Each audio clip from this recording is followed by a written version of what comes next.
Alrighty guys, today going over the fundamentals of open guard passing from a top position. So whenever you're approaching your partner in an open guard scenario, or we can call this a disconnected guard scenario because he's not made contact with me yet, the first battle is who's able to establish grips.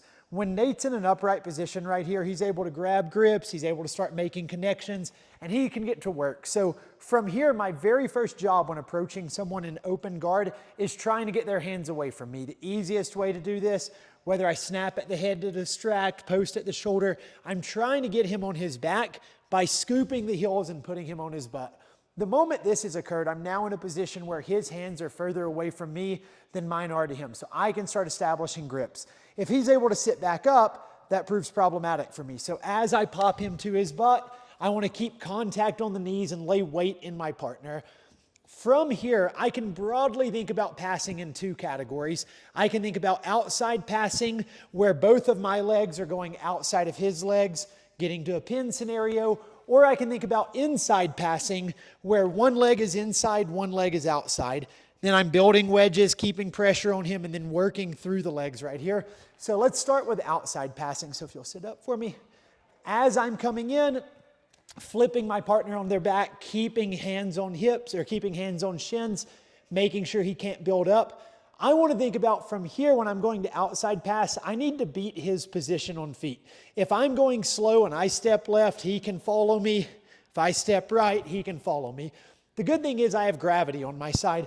I don't need to be super fast. I just need to get off beat with him. So if I step left and I push him right, I'm already outside of position. If he tries to readjust, I push left and I step right. He tries to readjust, I push right, I step left. So the whole game is getting off beat from his legs right here. You don't need to be fast. You just need to be able to disorient his feet as they exist in position to your hips. Once I get here, my number one goal, close space off at the hips. Even if I make a big step here, if there's daylight between my foot and his ribs, he can just turn into me and start re-guarding. So as I'm coming through here, I've stepped one, step two, step three. I want to start building wedges against him. Whether I do this by stepping directly my foot to the ribs and coming knee on belly, that's an option, and then I can begin passing from here. Or if I want to go leg drag, let's turn this way a little bit. So I'm here, I've beat him, I want to go leg drag. I'm now thinking not just about my leg coming against his leg, I'm thinking about my leg coming against the far side leg right here. Once my shin's glued to this far side leg, torso to hips, hands on the knees. Now if he tries to turn into me, this becomes very difficult.